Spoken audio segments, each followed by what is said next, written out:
Valentin Zawi, est-ce que vous voyez aussi l'affaiblissement du RHDP quand le parti présente 205 candidats, pendant que le principal parti d'opposition, le PDCI, lui a 229 candidats à cette élection? Non, à la première question que vous m'avez posée, je dirais que j'avais vraiment du mal. Hein.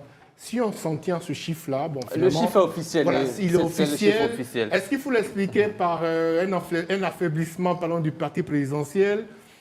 Le continent que nous sommes, qui est l'Afrique, par définition, le parti présidentiel, il n'est jamais faible, en fait.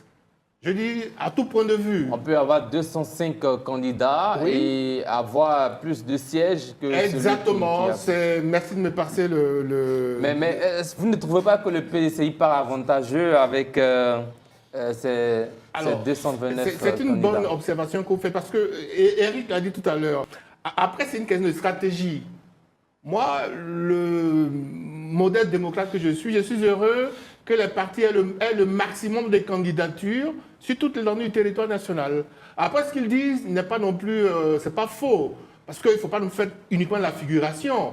Mais de l'autre côté, on lui dira, mais oui, la démocratie aussi, elle se construit. Si aujourd'hui, on a 2%, peut-être que dans 5 ans, on aura 20%, et puis un jour, on pourra passer.